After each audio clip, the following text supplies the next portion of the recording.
Welcome to another video. Today we'll be watching a movie titled Unbroken, which was released back in 2014. So let's get started. Turn on the subtitles and spoilers ahead. Unbroken is a war drama film based on the real-life story of American war hero Louis Zamperini. The film tells the true story of his capture and perseverance as a prisoner of war. The movie opens with several U.S. bombing aircrafts approaching towards the Japanese land during the Second World War.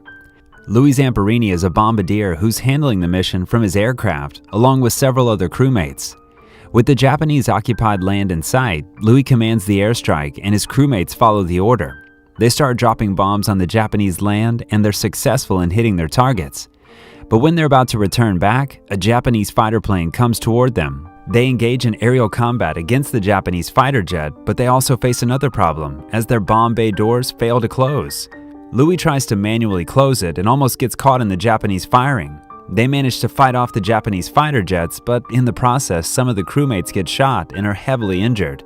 Moreover, their aircraft has sustained several damages, and they're lucky that the plane is still flying. The pilots inform Louis that their base is 5 hours away and they don't know if the brakes on the plane are still intact. This means their chances of survival are very slim. They finally reach their base and attempt to land. Due to the faults in the aircraft, it gets really hard for the plane to land safely. The tires on the landing gear come out and start screeching on the floor, but with the piloting skills of Phil, they manage to land safely. The story then moves back to Louis' childhood. As a child, Louis was a misfit, always causing trouble and getting chased by the police. At the age of just 12 years old, Louis drinks, smokes, and gets involved in stealing. As an Italian refugee, Louis gets picked on by American kids of his age. He gets into a fight with one kid and then gets ganged up by all of them. One police officer catches Louis and takes them to his house. The officer lets his mother know that Louis was fighting with the other kids and was also drinking alcohol. Louis has a typical Italian family, which now lives in the United States. Because of the trouble he causes, Louis' father is not happy with him and wants him to change. But Louis isn't one to listen.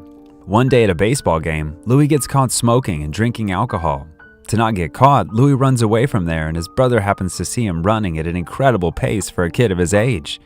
So Pete begins to train Louis, saying he can make something out of his pace. He urges Louis to become a runner and motivates him to give it his all. But Louis isn't motivated and argues that he isn't like Pete and can't become a runner. To this, Pete reassures Louis by saying that he has all faith in him. He further encourages his brother by saying that if he runs, he will not be a failure, but if he doesn't, he'll end up in the streets begging. Seeing the trust and faith his brother has in him, Louis starts to take his training seriously. As the years go by, Louis improves a lot and starts to win many races. One day during a race, another player trips Louis and makes him trail further in the race. But after his brother's continuous support and motivation, Louis gives it his all and passes all other runners to get the first spot. He completed the 1-mile race in 4 minutes, which at that time set a new American record for high school students. So for achieving this great feat, Louis gets invited to participate in the Olympics for America. When he's all ready to depart for the Olympics in 1936, he asks his brother to come with him. Pete says that he knows Louis won't be winning, so he will not travel with him. Louis replies that he knows he won't be winning, but in the next Olympics, 4 years in Tokyo, he'll show the world what he's capable of. Pete sees him off by saying that one moment of pain is worth a lifetime of glory. This means that if you have the capability of enduring hardships and losses, you'll win in the end. After this, Louis leaves for the Olympics.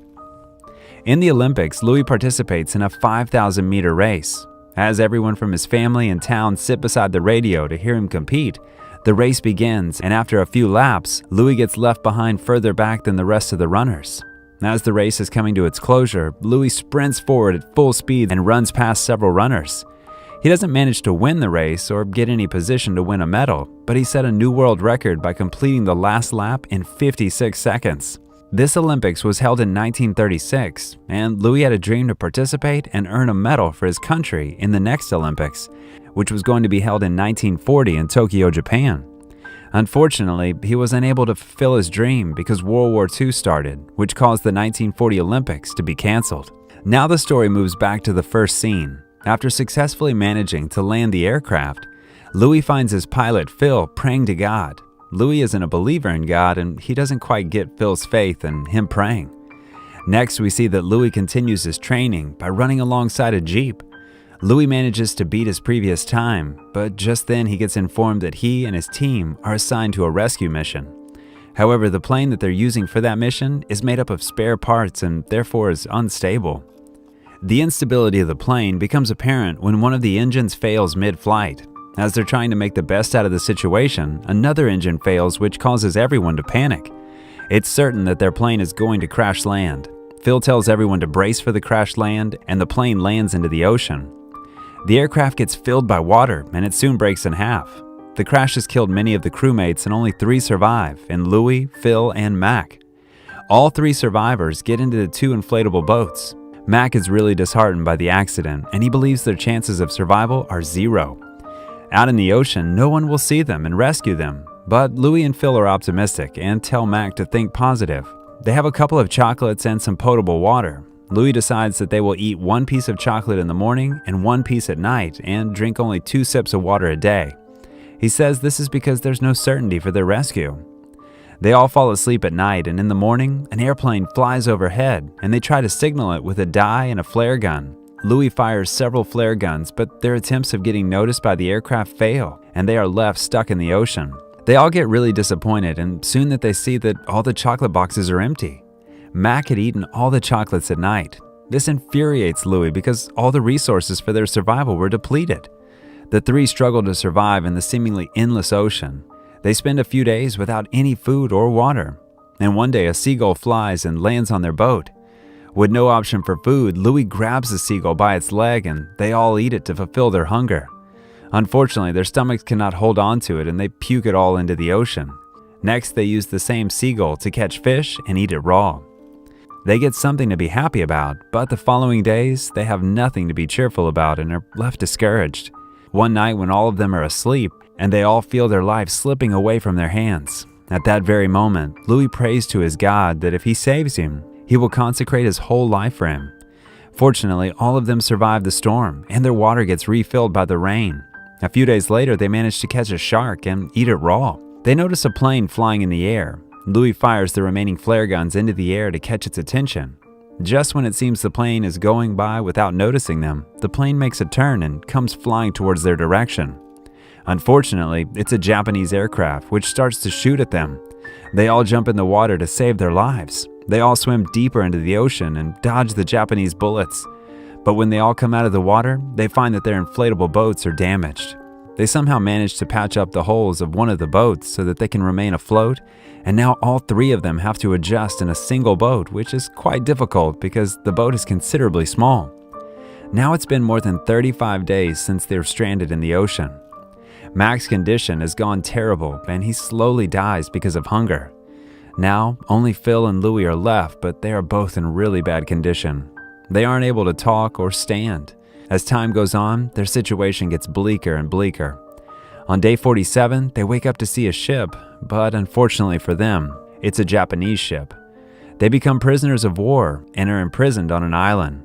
After days without any food or water, they receive a bowl of rice, which they eat hungrily. One day, Louie is pulled out of his cell for questioning. The Japanese colonel recognizes Louie as an Olympic athlete. Louie gets interrogated by the Japanese about the Americans' newer plane models and bomb sites. After extracting information from them, the Japanese eventually ship them to another prison camp in Tokyo. Upon reaching the camp, we see that there are many more prisoners. Louie and Phil get separated into this huge crowd of war prisoners. The commanding officer of the camp is very cruel. His name is Corporal Watanabe. According to Watanabe, all the prisoners are enemies of Japan, and all the prisoners will be treated as enemies. Watanabe catches Louie glancing at him, and he asks Louie to look into his eyes. When Louie looks into his eyes, he beats him up with a stick, resulting in a bleeding nose. He warns Louie to never look into his eyes ever again. Watanabe then orders the newly arrived prisoners of war to quarantine until the night. At night, other war prisoners tell Louie that since they can't use Watanabe's name, they have nicknamed him the Bird. The next morning, all the prisoners are summoned into the ground in front of the commanding officer, Watanabe. He tells the prisoners that there is a talented man among them, an Olympics athlete, Louie. Watanabe then initiates a race between Louie and a Japanese. Due to exhaustion and starvation, Louie loses the race and falls to the ground. After this, Watanabe calls Louie weak and beats Louie mercilessly with a stick. The prisoners follow the war through newspapers that are stolen from the Japanese. One Marine draws a map to keep track of American positions. Louie notices one prisoner who has some of his fingernails removed as he was tortured for information. They all agree not to help the enemy despite what they're put through. The prisoners are subjected to hard manual labor, including cleaning out the latrines used by fellow prisoners and the Japanese army. One day, inspecting their barracks, Watanabe finds the map which one of the prisoners was drawing. He gets mercilessly beaten by Watanabe as Louie and others stand by helplessly. Later, Louie tells his friends that he's going to kill the bird. His friend warns that if he does so, he'll be shot dead. The only way they can win against Watanabe, the bird, is if they survive. One day, Louie watches the Americans attack the Japanese land, which gets noticed by Watanabe. At night, Watanabe wakes Louie and starts to beat him for no reason. Out of all the prisoners, Watanabe hates Louie the most. It almost seems as if he has a personal grudge against Louie.